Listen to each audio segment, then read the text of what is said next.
Good day. It is February 8th, 2023. It's a Wednesday. Welcome to the Cory Morgan Show. I am Cory Morgan, of course. This is my weekly show with the Western Standard. We get an hour together of me ranting and raving, interviewing interesting guests, covering some subjects, and of course, interacting with you guys. This is when I like to remind everybody as you're coming in there and checking in, use that comment scroll, guys. I like to see the interaction. Send questions my way. Send questions to my guests. Comments, whatnot. Just keep it civil.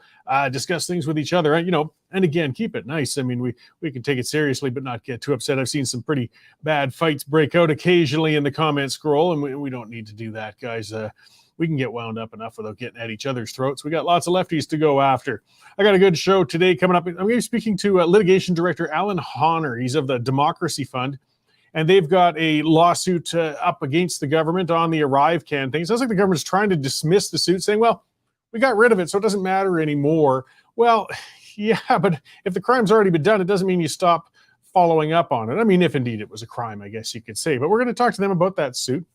And, of course, there will be lots of news and other items. I'll be checking in with our news editor, Dave Naylor. We're going to get some stories going there. And of course, I'll rant about some stuff. So as you probably saw the title there, and that's what I want to get going and talking about. We're hearing a lot about that in the news. And that's the concept of 15-minute cities. And that concept has been around and making news around the world as we get these authoritarian-minded city planners and urbanists pushing this plan in the developed world. Now, the notion of 15-minute cities isn't new. And ideologically driven bureaucrats and politicians have been trying to implement this sort of thing for quite some time now. With the World Economic Forum, though, jumping on and promoting the conception, people are finally sounding the alarm bells on the concept, and they should. Now, no, we're not going to see walled World War II-style ghettos being erected in cities, as some alarmists have been claiming, or existing neighborhoods aren't going to be bulldozed to create packed, roadless communities either. But the 15-minute city plans, they're more subtle, and they'll typically be implemented incrementally. Cities embracing the plan will cause those significant economic and social damage as they try to create impossible urban utopias. And adherence to the ideology will become ever more forceful as citizens reject these plans. So what are these 15-minute cities anyways? Well, a 15-minute city is a planned community where any and all services can be reached through walking or bicycling within 15 minutes or less. A simple and nice sounding concept on the surface for those who don't like the idea of traveling and I guess who are in good enough shape to get around. The problem is the whole concept's a pile of unworkable, idealistic hogwash, particularly in North America. I mean, to make a 15-minute city viable, the urban density has to be far higher than pretty much any city in North America offers. Having employment, schools, groceries, entertainment, and government services all available within a 15-minute walk or bicycle ride means packing a whole lot of people into a small area to sustain those services. And while proponents like to point to some trendy communities and cities that are packed with restaurants and stores and services within walking distance, these communities also have extremely expensive real estate, and the small specialty stores and services charge high prices to maintain themselves. Cost of living is challenging enough for people already. Whether you like them or not, big box stores help keep necessities affordable for people. So love or hate retailers like Walmart, Superstore, and Home Depot, it can't be denied they keep their prices low due to their size and taking advantage of economies of scale. Now, how many of those big box stores would it take to be within a 15-minute walk or bike ride in every part of the city? Likewise, the government services can't be everywhere. Government services are expensive and inefficient enough as it is. So how would you like to have a passport office every 10 blocks or so? Come on, guys, this isn't reasonable. Now, if some of the proponents like to point to cities like Paris and Shanghai and New York as examples to follow, well, all of these cities, for one thing, I mean, some of them are ancient. The other thing is there are already high-density environments. And then look at the cost of living. What's it cost to rent an apartment in Manhattan these days if you can afford to even find one? What, $6,000, $7,000 a month? Come on. Most North American cities as well have 6-month winters where walking and bicycling can be uncomfortable, if not impossible. Imagine how it would be for seniors. But density zealots, they ignore that reality. The biggest obstacle for those who want to see 15-minute cities, though, is consumer demand. People just don't want to live in them, especially after a pandemic that drove people into working from home and living in the suburbs. And that's what ends up driving the authoritarian streak. And that's when it gets dangerous. If people don't want to live in high-density ghettos, then, well, they'll need to be encouraged, right? That encouragement, of course, usually comes in the form of taxing or penalizing and demonizing people living in suburbs or driving automobiles. Progressively run cities are pursuing charters and legislation to reach out and force density standards on neighboring communities. They won't block people from leaving, but they want to create a regulatory form of an iron curtain to make sure that if people leave, they won't find life any better anywhere else. The goal of 15-minute cities isn't to make the world a greener place or to pursue some kind of societal equity, though, of course, that's what they always like to claim. No, the goal is control. That's why the World Economic Forum likes it. The main enemy for authoritarians in this thing is the personal automobile. It empowers individuals and allows them to escape urban living.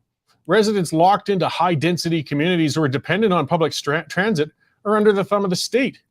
It's easy to control people when you can control their ability to move. That's why 15-minute cities hold such appeal for authoritarians with the WEF. Just think of how effective a social credit policy of citizen control could be if citizens are completely dependent on the state for their movement. Cashless, carless, and living in a crammed enclave, citizens would truly live by the whim of the state. A nightmare for free-thinking individuals, but a wet dream for elitist authoritarians who envision themselves, of course, at the top of the pile. Of course, as with every social paradise, the political elites won't live among the masses in those ghettos. We need only to look at the way things turned out in the Soviet Union and how that all ironed out. Long row houses where the political elite, though, lived outside of the city in some nice acreages. The 15-minute cities will fail, but the ideologues pushing those concepts could push us all to the brink of bankruptcy and trying to make them work. The only question is how far are we going to let them go before we push back? How long will we keep electing progressive adherents to the WEF agenda and, putting them into positions of municipal leadership? Yesterday's conspiracies keep turning into today's realities. We can't bury our heads in the sand on what the push for 15-minute cities is all about. So yes, it's time to start talking about these things. So that's what's got me going on that one today, guys. Yeah, watch for it. We're going to be hearing a lot more about it. I mean, every time they hit the wall on one area of control or another, they switch and come at it from another direction. So the 15-minute cities, well, it's just the latest one. All right, well, let's check in with our news editor, Dave Naylor, and see what's going on out there. Hey, Dave, how's it going? It's going well, Cory. Hey, long time since you and I have talked. I think the last time we communicated was when you were having Jane change your trailer tire down in the States. That was good. Well, it's good to have a strong, handy woman like that. Jane puts up with a lot out of me, and she's good with a lug wrench. And congratulations on the book. I'm halfway through it. It's a great read, and glad to hear it's flying off the shelves. It's going quite well. I seem to have found a niche there with that. Thanks. Yeah, we'll keep pushing that for a while too, of course. Okay, this is where you get the opportunity to plug your book, Cory. Oh, I know. I don't like being too self-serving, but what Dave is referencing is the Sovereigntist's Handbook. And if you go to gvlbooks.com, you can find a copy there, links for digital copies or paper copy to come to your place. Or as Nico's putting the picture up there, yeah, we were shipping like crazy last week. They're going very well. If you're looking to, it's not so much why the West should be independent, it's how we're going to get there, guys. It talks about how to take part in political parties and be an effective activist. But enough self-serving stuff, Dave. Let's. What else we got going on in the news there? Well, I gotta tell the listeners and the viewers, Cory, though, you're only coming in the office once a week now, and you're best-selling author. You're treated like a rock star. Lovely Regina greets you with piping hot tater tots every week, and oh man, you've got the life going. Anyways, I thought that thing was all every day. I didn't realize it was just when I came in. No, it's just for you, buddy. On with the news, a terrible and disturbing story out of Quebec this morning, where a deranged man has driven a city transit bus into a daycare, killing 2 young girls and injuring several others. Just a terrible story. When he got out of the bus, the driver had taken all his clothes off, and some parents at the daycare had to tackle him and sat on him until the police arrived. But just a terrible story, and you just have to shake your head at what's happening in society these days. On the opinion side, we've got a column from Mr. Forsyth, who is urging the woke people, or urging conservatives to tell the woke people where to go. We've got some more on the fallout from the Danielle Smith trip to Ottawa. She met with the Alberta caucus today, a conservative caucus, and came away very impressed with Pierre Poilievre's team down there. I know your guest is going to be talking about it, but the Justice Center for Constitutional Freedoms yesterday launched a class action suit against the federal government for the ArriveCan app debacle. And we've got renowned psychologist Jordan Peterson. If you remember, he's been ordered to undergo a retraining for social media. He's basically refused to do it, and he says, come on, let's do it. Either, piss or get off the pot. Either take me to court or let's just forget this fiasco. We got some good stuff coming up momentarily, Cory. Just about to publish or press the publish button on a Church of England looking to degender God. They're looking to take all references to God being a he out of scriptures and prayers.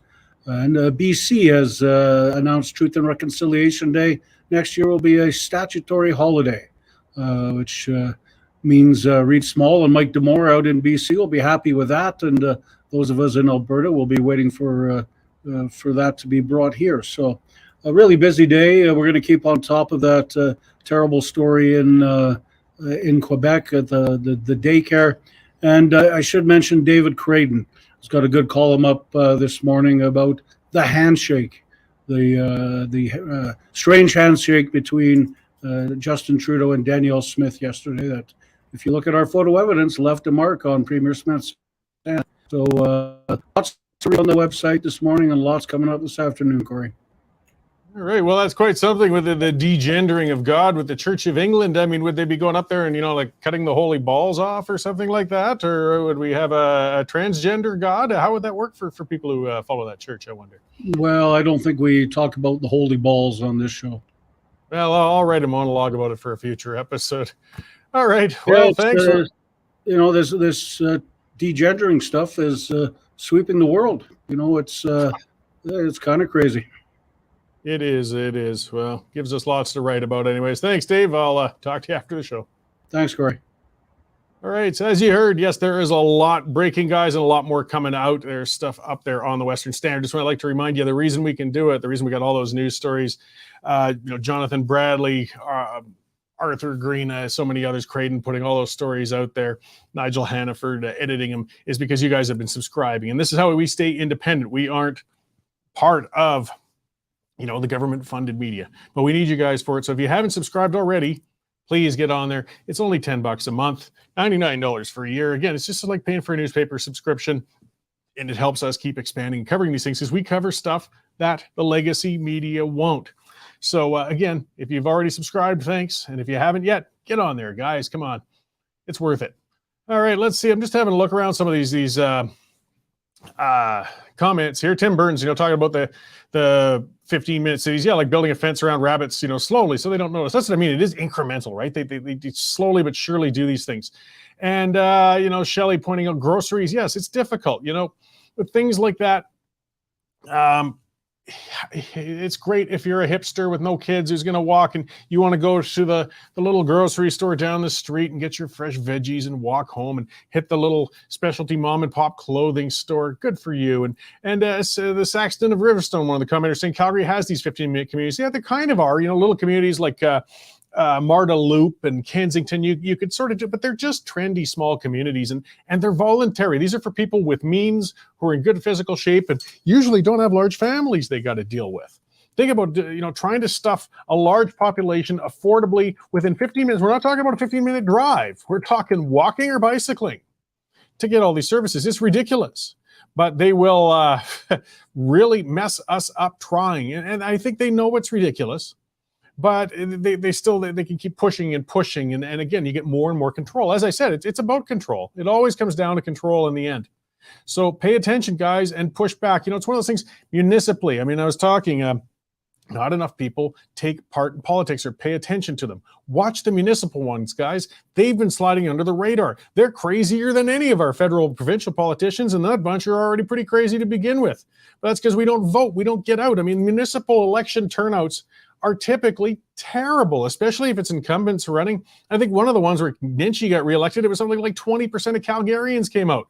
Guys, and this is in every city, not just Calgary. You've got to pay attention, because this is how they're sneaking under the radar. If you were paying attention, they wouldn't get away with this stuff.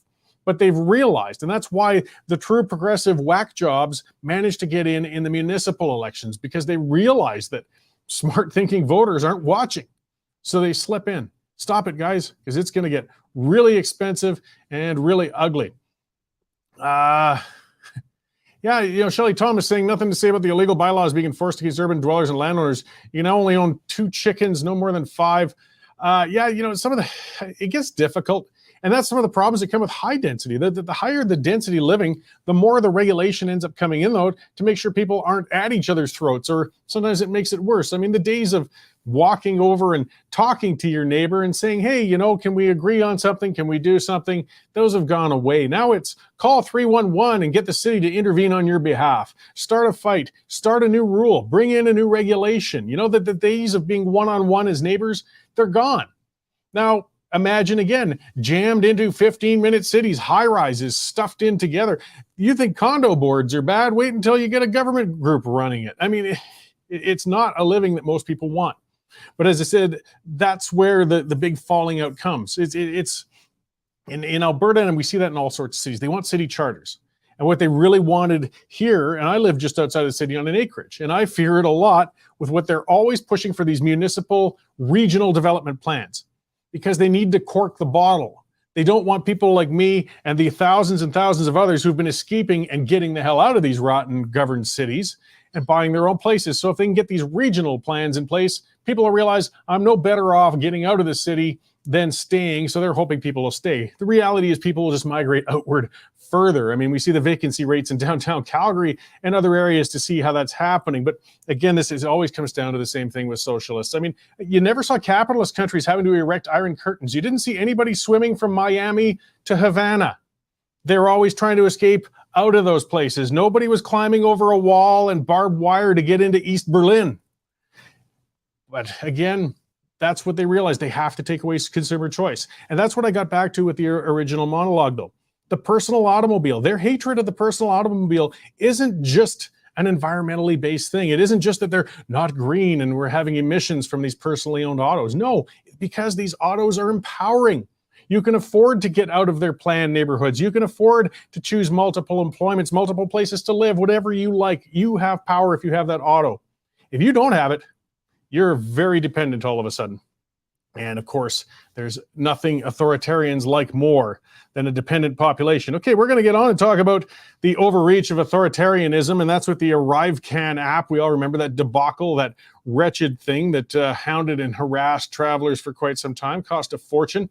And the fallout from that thing is still going on. Lawsuits are pushing back, though the federal government seems to think that there's nothing to be settled. I suspect my guest is going to have a different opinion on that. So let's run a quick ad from one of our sponsors. That's how we remain independent as well. And then we'll get on with Alan Honner of the Democracy Fund. Canadian Shooting Sports Association. Without the CSSA, our gun rights would have been taken long ago. These guys are on the front lines helping to draft smart and intelligent firearms regulations and legislation in Canada, and more importantly, educating the public about how we keep guns out of the hands of the wrong people. To become a member, it's absolutely worth every penny. All right, Mr. Honner, thank you very much for joining me today. I know some people are kind of looking at the ArriveCan thing in the rearview mirror, but it was a policy that really had some impact on a lot of people, and we can't let them just get away with it and push it under the rug. So perhaps just as a start, if you could introduce yourself. You're the litigation director with the Democracy Fund, and you're following up on the ArriveCan? That's right, Cory. It's a pleasure to be here. I am the litigation director at the Democracy Fund. We are a civil liberties organization. We're a charity, and we challenge the government when we suspect there have been charter breaches or civil rights violations. And we did that with ArriveCan back in August of 2022. Now, as you probably know, Cory, about a month after we brought that application, the federal government rescinded all COVID-19 related border measures. What they're now trying to do is to say that because they've rescinded all those measures, our application, our court challenge is moot because there's nothing left to decide, but we don't agree with that. Well, no, I mean, you still, just because you stop doing it. I mean, if I'm doing something wrong and I've been doing it for a long period of time, say it was criminal. I mean, we're not talking about a criminal thing in this, but if that was the case, you don't say, oh, well, I've stopped doing it, so you don't need to pursue charges any further. Well, no, the act was still committed and there still has to be some consequences or follow up on what happened. I mean, for them to just say, well, we've turned the page, we can forget about it, it sounds pretty unreasonable. That's right. And, Cory, if there is a charter breach happening, if there is a breach to your privacy rights under Section 7 and 8 of the Charter, the fact that that information has been compelled under threat of prosecution, and it's being retained indefinitely and potentially shared, constitutes, at least in our view, an ongoing breach. This is not something, it's not the sort of thing that the government can fix by simply rescinding the ArriveCan requirement. So where is your action at this point then? It's going, you're making an application to a court, or it's already in progress? Where are things sitting right now? Well, it's already in progress. As I said, we issued the application with the Federal Court of Canada, and that was in August of 2022. But because the measures were rescinded shortly after that, we're now appearing before a court to argue whether or not our application should proceed. So that's where we are. But Cory, there's another part of our application, and I think this hasn't been really widely discussed in mainstream media or very much at all, and that is the question of whether ArriveCan was actually legally required of persons traveling the border, at least for part of that period from October 2020, when they first started the requirement, up until October 2022, when it was rescinded. And that's one of the things that's very unique about our application. We're actually saying that for a period of time there, ArriveCan was not the law because the government made a mistake. Or if it was the law, they haven't been transparent about it, and we're asking them to prove to us that they've taken the requisite steps under the orders in council to make ArriveCan legally binding.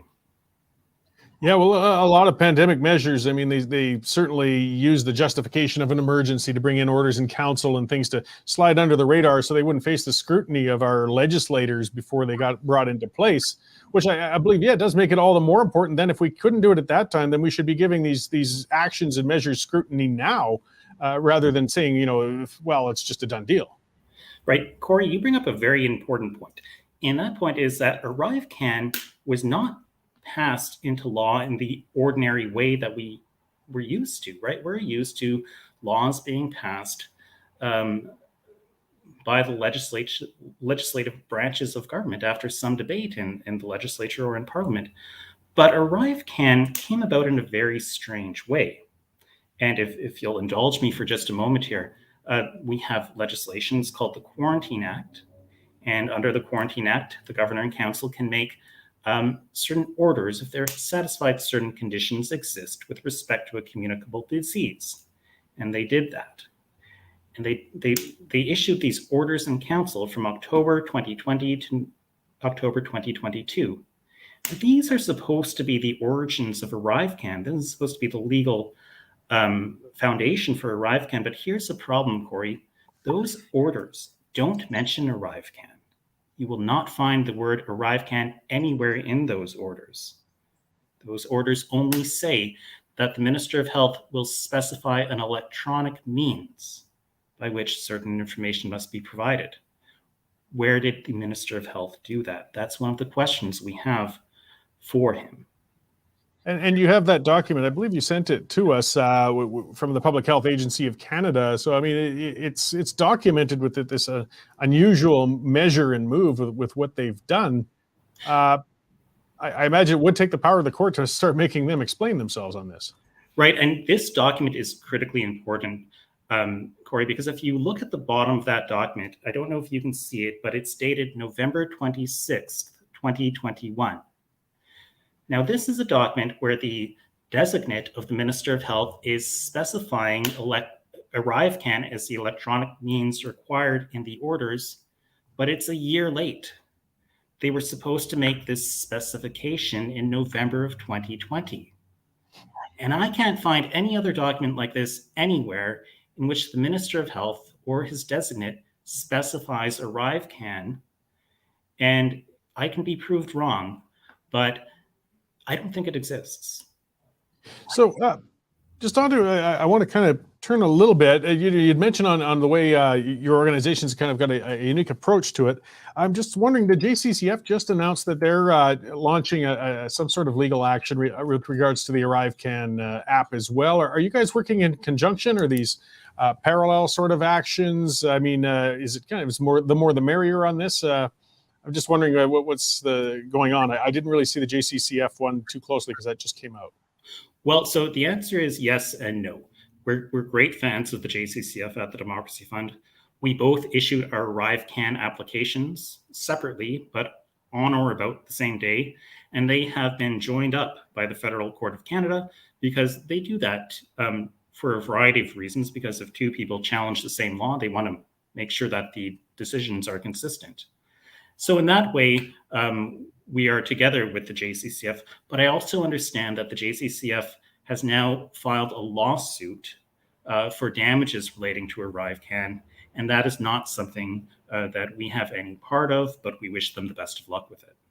Yeah, so that's something I wanted to move on to, was asking you, what are you seeking from the government? So, I mean, if not damages, then just, I guess, a ruling to at least sanction the government, or to at least, state that there was things done incorrectly or violating people's charter rights? We're seeing declarations, but there's an important point here, because if we're right that ArriveCan wasn't properly specified between November 2020 and November 2021, it means that anybody who was charged with it shouldn't have been, and that any tickets that they were issued, they shouldn't have been prosecuted for. And those people will have a great defense if we're right. And they will possibly also have some other recourse if they've paid the fines. There's also a question about what happens with people who were compelled to provide their information under threat of prosecution to the Minister of Health through ArriveCan. If ArriveCan wasn't the law for that period of time we're discussing, then that's an unreasonable search. It's an unreasonable seizure. Yeah, I mean, it just gets so convoluted. I mean, we really suspended our protections and our means of properly, creating and applying laws throughout this. And as you said, so were there a large number of people who faced then some charges or fines or sanctions because of not using ArriveCan or not properly, as far as the government's concerned, taking part in it? Well, the government has said at least they've told the CBC that about 190 people have been charged with, directly charged with not using ArriveCan when they crossed the Canadian border. That was in August of 2022, so I don't know if there were others charged after that. I don't have that information.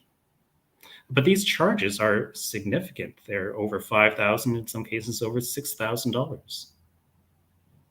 Well, yeah, I mean, that's a very serious sanction against somebody. I mean, even if they do have the means to shrug that off, I think most of us don't. It's certainly a matter of principle. Again, especially if you were charged with something that wasn't actually a law. I mean, it's kind of bizarre. Right. So, and let's get back to that point of whether or not it was the law. Because, Cory, I can't find it. I've looked for it. I have made requests to the Minister of Health. I've made requests to the Deputy Minister of Health. I've made requests to the Public Health Agency of Canada. I have asked lawyers for the Attorney General to get me the proof that ArriveCan was specified as the electronic means by which people have to provide this information. Back in November of 2020, nobody's giving it to me. And that's one of the things we're trying to get out of this lawsuit. We're trying to get that proof. Now, the government could very easily refute me. They could just give me the information that I've been asking for. But why is it so hard to find? And why won't they give it to me? Well, so, I mean, can the courts compel the government to come up with these? We know the government, if they don't want to provide documents, boy, they can sure twist themselves into knots and make up reasons for, public health or security or whatever reason as to why we don't deserve to know what they actually did. Well, I'll put it to you this way, Cory. If the Minister of Health succeeds in having our application struck for mootness, they won't have to give us that information, not through this court proceeding anyway, but we will find some way to get it. Oh, I don't doubt it. Your organization and yourself have been very persistent on this and other issues, and some of your testimony in other areas on this whole pandemic thing. I mean, we're in the phase. I think the government really wants us all to forget about it. They want the hopefully we'll see what comes out from the Rouleau report, and they'll want to pretend it's all done with. But boy, we turned our nation upside down for 3 years. I want some answers. I'm certain a lot more Canadians do as well. Yeah, I couldn't agree with you more. It seems like ArriveCan is just one of the many things that have gone wrong with our nation since 2020, and at least I think it's one of the many things that have gone wrong with our nation, and I'd like some answers and some accountability for what seems to me to be an unprecedented disregard of our rights. Yeah, so what sort of timeline are you looking at right now? I mean, the courts can be agonizingly slow. You've been in the process for some time already. Is there's some resolution in sight down the road? Well, so what's happening now is it's a motion, and a motion is when one of the parties asks the court to do something. In this case, the Attorney General is asking the court to strike our application. So to make it go away entirely, they've had to file materials. They've done that. We filed responding materials. If anybody wants to see them, they can go to our website, which is thedemocracyfund.ca. And now the Attorney General will have a chance to respond to us. I think they have until February the 15th to do that. And then the court will make a decision. And if they decide the application is moot, that's the end of it. If they don't decide that the application is moot, but that it can proceed, then we'll get disclosure and we'll go on to argue the merits of the application. Yeah. So while I've got you, the Democracy Fund, you guys have other, actions and items that you're working on as well. What other things have you guys got on your plate right now? Well, we just wrapped up the public order emergency inquiry, as you referred to. We're representing dozens of people who have been criminally charged in the with respect to the Freedom Convoy protests across Canada. We have probably a couple of thousand at least individuals who are representing have been charged with Quarantine Act offenses or other COVID-related measures across the country. And we represent other people as well, sometimes through our in-house counsel, sometimes through trusted counsel whom we use. Recently, we were defending Pastor Arthur Pavlovsky before the courts in Alberta, and Sarah Miller was our lawyer for that. Okay, great. Well, so I mean, you mentioned it's democracyfund.ca, and that's where people can reach out to you. I mean, if they need legal representation or if they want to support you guys and your work, are there other areas where they can help you guys out? Well, I think that's it. We're an organization that doesn't take any money from the government. If they would like to support us, we always appreciate that, because that's the only way we can do our work. If somebody has a legal problem and it falls within our mandate as a charity, then we'll look at that problem and we'll see if we can help. Great. Well, I really appreciate you coming on to talk to us today about what you guys have been doing. And I do appreciate the work you're doing. Organizations like yours, as you said, the government's certainly not going to help you out when the government's been the one that's been infringing on people. We kind of need to help ourselves. And as you said, we need to support groups like yours in order to do that and make sure our rights are maintained. So thank you again for coming on. And I really hope you can get some answers through this action on the ArriveCan. Well, thanks, Cory, and it's been a pleasure. Great. Thank you. I'm sure we'll talk again. So that was the litigation director, Alan Honner of the Democracy Fund. As you heard, I mean, yeah, there's just a lot of ridiculousness. This government just, it shouldn't be like pulling teeth for these kinds of documents. As he said, it shouldn't be that hard then just to resolve this if they have the proof there. just release it. And I mean, of course, the unspoken thing is chances are they don't have the documents. That's probably what's going on behind there, but you don't know. So we have to use our courts to try and resolve these things. And that's what organizations like Democracy Fund are doing. And it is important. And it's important with, as he said, he's representing Pastor Artur Pawlowski. And Mr. Pawlowski, I'm not, I guess how would I put it, a fan of his rhetoric and so on, but he's also been terribly wronged. He's had his rights of religious association and organization infringed upon. I mean, credit where due, at least Mr. Pawlowski doesn't take it lying down, but he still needs help. He's a pastor, not a lawyer. And groups like this are really helping in that way. The fallout, we can't let everything go with what's happened over this last few years with the pandemic. I mean, we can't let precedents have been set where a government can get away scot-free with arbitrary measures against our freedoms.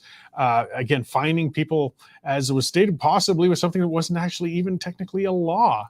We need to follow up on this. And I'm just glad that there are groups, as he said, you can tell the tenaciousness, he's not letting it go. They're not going to take no for an answer when it comes to finding out what's going on with this sort of stuff. So let's see, I want to move on and talk a bit more about some of the news issues. One that's been hitting on the top. Dave talked about that when I had him on. Danielle Smith's visit over in Ottawa. The handshake, I mean, everybody's talking about the handshake. And if you look, Nico has brought up the picture. Even on that little corner picture, you can see it. So, I mean, if people didn't see the live video, basically they got together. They reached hands sort of towards each other. It looked like Premier Smith was going to pull her hand away. So Trudeau reached out and snatched it because he wanted that photo op. And then he held it with his thumb on top and squeezed it actually so hard that you could see the white mark on her hand from where he was squeezing. Like, this was probably uncomfortable. I mean, it was awkward even if it wasn't a hard squeeze. But dude, if she's trying to pull her hand away, let her go. Speaking of the kokanee groper, I guess she should be happy he just grabbed her hand. He's been known for elbowing breasts and groping other parts of people, I guess, in other situations. It was just a bizarre sort of thing. Now, I think part of it too was Premier Smith didn't want to be seen in the photo op grinning like the Cheshire cat, shaking hands with Prime Minister Trudeau. He likes doing that at every public meeting, and that's what leaders do. And, people have been beating on Rachel Notley because of the many, many photo ops where she's happily sitting there smiling with Prime Minister Trudeau. And Albertans are not big fans of Prime Minister Trudeau. So, they've been rubbing that in. But if they could counter that with a nice picture of Danielle Smith standing there, hand in hand smiling with Trudeau, they'd be happy to get it. But obviously, Premier Smith was not about to give that photo opportunity. And it upset Trudeau and led to that bizarre, strange, and very, in my view, rough sort of handshake when you pinch with your thumb so hard as to leave a white mark like that. That was just not right. And again, this goes back historically. I mean, if people want to go all the way back to Lougheed, Premier Lougheed had a photo op with Prime Minister Trudeau when they were negotiating with the senior Trudeau. And again, the senior Trudeau was as loathed, if not still, believe it or not, more than the current Trudeau. And that really bit Lougheed in the butt a lot, that picture going around, because Albertans did not want to see their leadership associating with the Prime Minister in any way other than adversarially.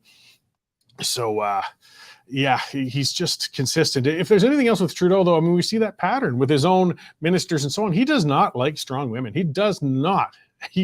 They upset him. Well, they probably make him feel insecure. And he pushes back. We see that in the cabinet. And we see it with premiers. I mean, he gets upset enough with anybody pushing back with him. But if it's a woman, well, your typical progressive man, your typical male feminist in reality quite often actually are the worst sort of people when it comes to dealing with women in reality. So, we've seen the first meeting of Premier Smith with Prime Minister Trudeau. It went, I guess, as well as could be, but the smiling photo op is obviously not going to come out of it. And we'll see where things go from there. I believe she's doing a conference, Premier Smith is, a little later, and she'll probably talk a little more about that. Speaking of independent media and independent funding and things, and Arthur Green, he's been writing a lot of things. He really takes it on with Edmonton and the crime and the disorder on the streets and things like that. And I mean, it's I think to a degree because he had come out of Bonnyville and Bonnyville's got social issues going on and things as well. But I mean, when you get into the urban environment of somewhere like downtown Edmonton or in Calgary or any large city nowadays, and you see the open drug use, the disorder, the mess, the human waste, literally. He's been documenting, and boy, it upsets them. He gets them mad. He puts those pictures out of it because people don't realize if people don't go downtown, people don't ride the train, they don't know how bad it's getting. And, I don't blame them for not riding those things. But yes, they're literally shooting up on the trains. They're literally taking craps in the train stations. They're literally lighting fires in them. And they're passed out all over the place. And there's garbage and there's syringes laying around. And Arthur has been getting a lot of abuse for posting those, oh, you're shaming these people. No, he's exposing a very real issue that people don't want to talk about and that the mainstream media won't talk about. That's what I'm talking about, the independent media and the importance of it. So the recent thing we've seen, though, as we can see, that this story that Nico just pulled up, that the city's taking an approach to safety and security. We'll see if that's effective because they were pushed and they didn't want to. But when you get the pictures keep coming out, the emails keep coming in, and people saying, hey, what the hell's going on there? Well, that's when they have to act. And now sheriffs, the province has stepped in, and they're going to deploy some sheriffs, you probably heard that in the news, to downtown Edmonton to help people feel safer, full-out police people, because there's some truth to that too. I remember some pictures, I believe there were ones that Arthur was sharing with, they showed a security guard standing in the background, with the safety vest on, and there were people who were looking pretty rough around. People saying, why didn't that guard intervene? Well, there's only so much a security guard can do. I mean, they'll help people out and they give a sense of presence and they can hopefully move people along and do things. But if it really push comes to shove, a security guard can't be physically interacting or interjecting any more than they really have to when it comes to these things. You need some sort of police officer, some sort of actual law enforcement to take part in that. And the sheriffs will offer that. And, it's also, I think, a bit of a thumb in the eye, as paradoxically pointed out. Yeah, Mayor Sohi's never involved. A thumb in the eye to the Edmonton force, because it's kind of the province saying, well, if you guys won't put the police on the street, we will. And they'll take care of our citizens, even if your civic government won't. And also, I mean, somebody read a little into it. Maybe there's some truth to it. It's a way for pushing, because, one of the planks that Premier Smith has put up before was talking about pursuing a provincial police force. This is showing indications of what a provincial police force can be doing. It's going to be answering to the provincial government rather than the municipal or the federal one. So we'll see as that goes. But I mean, again, we have governments that do not want to face that issue because it's a complicated issue. It's a difficult one. Addiction, there's no quick answers. There's no easy answers. The approach to it is multi-tiered. I mean, you need some treatment. I believe in safe consumption to a degree when you can reasonably have it. I mean, there's some truth to the fact that if we aren't helping them at least stay alive long enough to get to treatment, there's no point in treating. But if you don't have a treatment policy in place and the facilities and the means, it doesn't matter how long you let them, quote unquote, I'll say, safely consume. There's no safe consumption of meth, guys. There's no safe consumption of heroin. Just at best, you can keep them from overdosing a little while. You need both. You need all of it. And we're seeing those numbers. We're seeing it. I've said it before. I talked about, people say with Portugal, look at them. They're a good example. They decriminalized drugs, and it's, the hard drugs, and they've really brought down their addiction rates and their overdoses. And there's some truth to it. But again, you got to look at the whole thing. Portugal also coupled that with a very aggressive and large treatment regimen. They didn't just decriminalize the drugs and say it's a free-for-all and go for it. No. That was discovered in Switzerland with Needle Park. It went to hell. You can't just, and that's what's going to happen in Vancouver, which is already kind of happening in Portland. If you just throw it out there and just say, no, you can have all the drugs you want and we'll keep supplying and so on, the overdoses, the numbers show, they go up. They go higher and higher and higher. You need the treatment, and you need to have it there and quickly and effectively for when they're ready. And yes, you can't force somebody in. They got to be ready. But I mean, Alberta, I like to remind people, overdoses have dropped by almost half, 47%. Very few other jurisdictions can claim that. And you got to give credit where it's due. That was former Premier Jason Kenney who brought that in. He took a very strong treatment approach, 8,000 treatment spaces in Alberta versus BC with a much bigger addiction problem and a larger population, which only has, I think, 26 or maybe 3,600 addiction spaces, treatment spaces. I'm going off memory here. And in BC, their overdoses are going up and up and up. Portland decriminalized the drugs, and guess what? The overdoses went up. Because I think the overdoses are the best measure of whether it's working or not. Are people dying? and they're dying everywhere. This is a tragic, terrible, terrible thing. And as I said, there's no easy answers. There's no politician wants it to happen, but there's some areas where it's working and somewhere it's not. And, the BC, the enablement approach is a failure. It's just a failure. So let's see what else we got here. This is the federal government is broken. Broken is a term we've been hearing a lot. I've used it for a long time as an independent sort of pushing guy with, saying Canada's broken. There was a poll recently where, what was it? Something close to 70% of Canadians polled said they felt that Canada was broken. This is something striking. This is something big. You wouldn't hear that typically out of Canadians, easygoing Canadians. I was not saying they're all ready to take to the streets and tear the buildings down or rip the Confederation apart, but clearly Canadians are very uncomfortable with the direction that government and their country in general is going. But I mean, when we look at these constant stories coming out, what do you expect? So this is federal government's broken. This is from the budget officer. Said there needs to be a crack of the whip big time. Said there's a system that's broken. And he's telling the National Finance Committee about this. And he talked about Passport Canada. Yeah, we're spending more and more and more, and we're getting less and less and less. It takes you months and months to get a bloody passport renewed. This shouldn't be complicated. But it's failing. And it's continuing to fail because, hey, nobody can do a worse job of anything than bloody government. And the unfortunate thing is the blind proponents just seem to think the way to fix it is to add more government, to spend more money, get more layers, get more bureaucrats. God, it's a cycle that's going to bankrupt us all. It will eventually. I mean, the dollars are going to crash.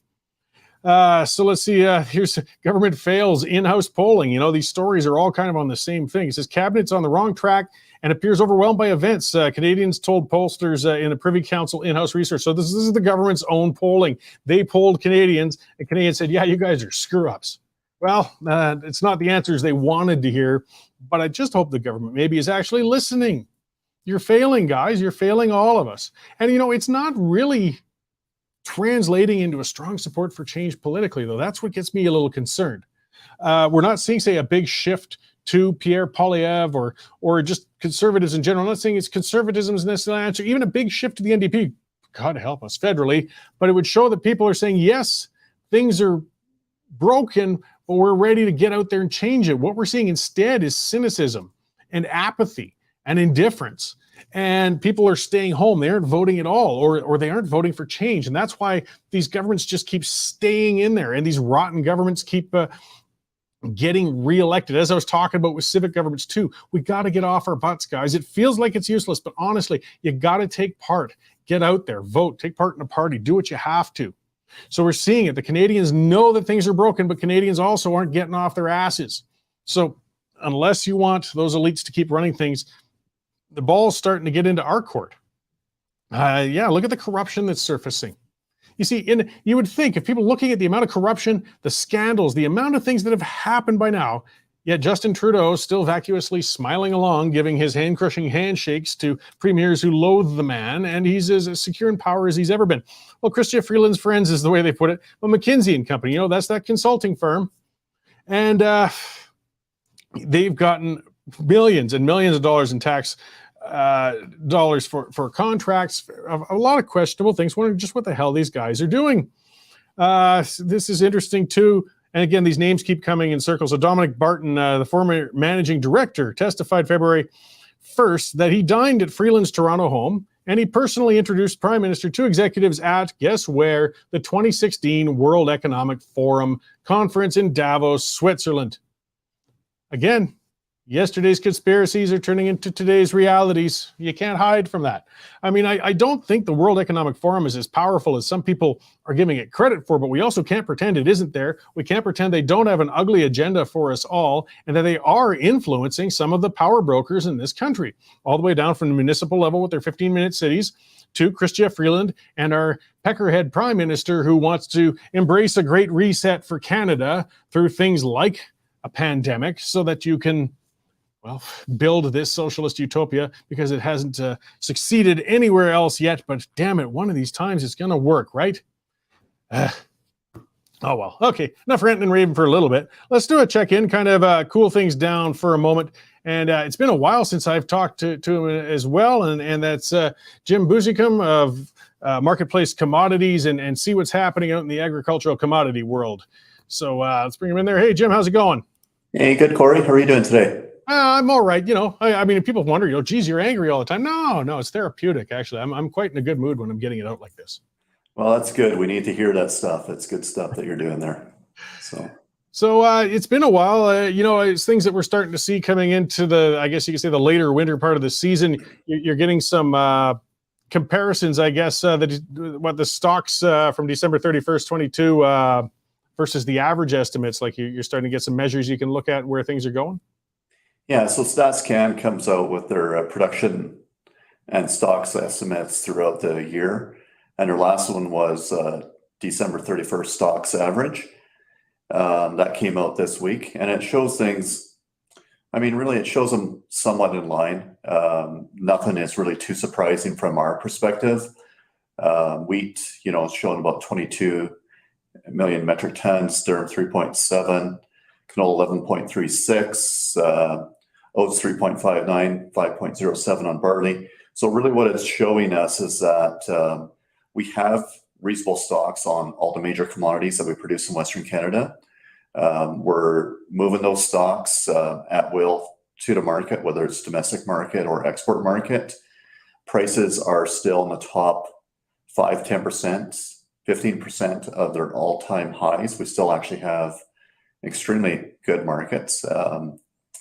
It's holding on quite well considering that stocks are kind of normal, if you want to call it. We'd like to look further and look at things like what's going on in other markets, such as United States.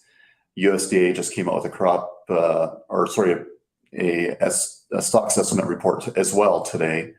And they show corn stocks, soybean stocks, and wheat stocks actually all very comfortable as well.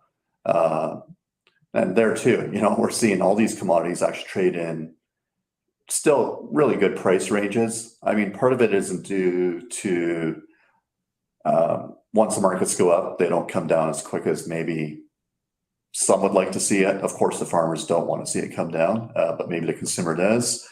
And the other part of it is we just got inflation on a number of things, and commodities are part of that whole inflation thing that's going on across the world, across the Western countries anyways. Yeah. So, you talk about world commodity prices because, it's tied together for agricultural producers on the big, grains and such. One of our commenters did ask when you get to local policies and how that might affect things, like he was asking if government emissions plans have affected market pricing. We know that emissions plans can bring up the cost for producers. They have to put that cost downstream somehow, but has it impacted things locally in any way that you can measure? It hasn't yet. So not on a day-to-day price. There is a lot of talk about it though on the ag side. So I'm assuming that he's probably referring to the carbon tax and probably referring to the federal government discussion about, well, not discussion, they're going to cut the use of fertilizer by 2030. Those are a big deal on, both of those points are a big deal on the farm side. Costs increase. There's really no way for a producer to pass on the increase in costs from a carbon tax, for example. And then reduction on fertilizer. Yeah, there's probably some argument that they could use less fertilizer and find some different ways of producing a crop. But largely, if you reduce fertilizer 30%, what they're talking about, you're going to see a reduction in actual production. There's just no other way. It's going to happen. It's going to take a while. So I wouldn't say that necessarily that's a market factor today, but on the long term, it will affect our markets for sure. Yeah, there's certainly things that have to be watched. Well, and you guys have always got your eyes on it, and you're at marketplacecommodities.com. Is there more you'd like to add before I let you go for the week? No, we'll save some for next week, Cory. Good talking to you again. And again, our info is all listed there on the screen, so feel free to check with us for more info. You bet. Thanks, Jim. All right, take care, Cory. Thanks. So yeah, there's Jim Buzicum of Marketplace Commodities. If you're a producer, again, it's a business like anything else, and you can't track and watch everything. That's why you use specialized services for other things to make sure you can maximize what you're producing and maximize the value you're going to get back. And there's a lot of it's a complicated thing. As I said, there was no clear-cut answer to how emissions legislation could impact commodity prices. Eventually, it will downstream. But the thing it definitely does impact in the shorter term, I guess, is the inputs. I mean, Cliff Burkhardt, one of the commenters, saying, yeah, input costs for farmers are at an all-time high, and everything gets pushed down the line. I mean, when government makes producing anything more expensive, eventually the consumer has to pay that price. It's just the way it goes.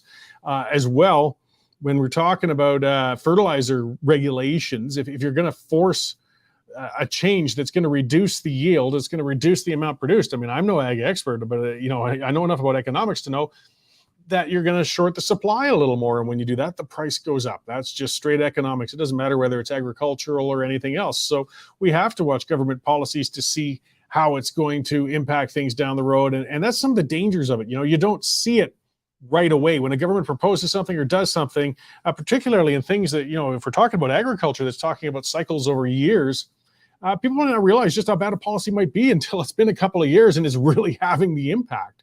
So you got to try and use a bit of a crystal ball and look ahead. And it's a complicated area. All right.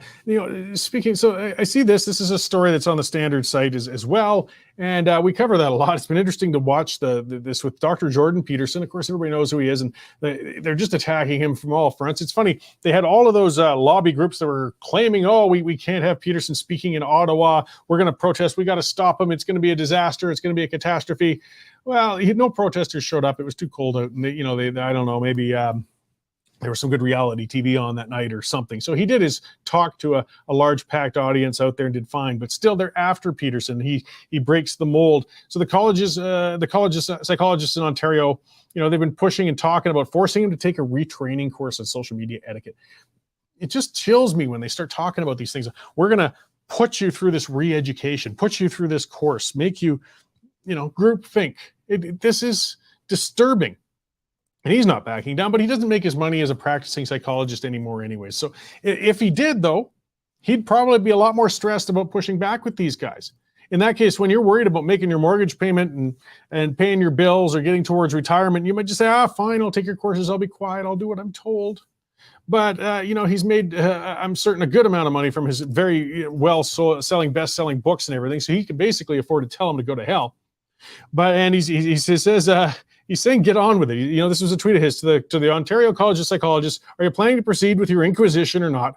I'm not submitting to your forced re-education. Take me to the bloody disciplinary board or drop this idiot charade.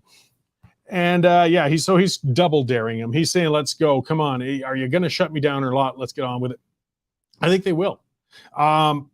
I've talked about this most shows too. We've really got to watch our post-secondary institutions. I was talking with a friend today. He works in the energy sector downtown. And you wonder, where's this wokeness coming from? Where is this ESG crap? And ESG is crap. Look it up, guys. If you want another big danger that's sliding under the radar, that's screwing up our economy, ESG. It's basically, and he was talking about a particular company where, I guess, with their priorities for the year, it's listing them numerically. Number 4 was shareholder returns. Number 4 in the priorities. Whoa, wait a minute. You're a corporation. It should be number 1. People put the money in to get a return, not to do a friggin' charity. But this is where they're going, because these guys, the ones who are climbing the ladder, the ones who are getting to the top of the corporate scrotum pole, are ones from woke colleges and universities. They might be geologists. They might be, skilled people with other things, but they've also been indoctrinated at those institutions with all that crap. And they're bringing it now to the boardrooms. They're bringing it to the top, and it's hurting things. That's why you see these quizzlings with energy companies like Shell and so on saying, oh no, we want to embrace the just transition and we want to cooperate on castrating ourselves and shutting down our own industry. That's because the blind are starting to lead the blind. These guys are coming out of these universities. I keep saying, the parasitic mind from Gad Saad. Please get out there and read that one. He really relates it. On that note, too, as I close up, it looks like I'm making arrangements. I've had her on before. I'll probably have Frances Widdowson on. It'll probably be a few weeks yet, but she got shut down and canceled from speaking at Lethbridge University recently. So that should be an interesting conversation. Next week, I'm going to be speaking to somebody as well on Quebec's energy sector. They're having, there could be some actually problems on the horizon. Their hydropower isn't unlimited. So there's that reminder. Guys, take out a membership, get on here, help support us and independent media, help support our sponsors so we can keep reporting on this. Pipeline will be on a little later tonight. We'll have a lot more to talk about at that time. Thank you all for tuning in this week, guys, and we will see you again the same time next week.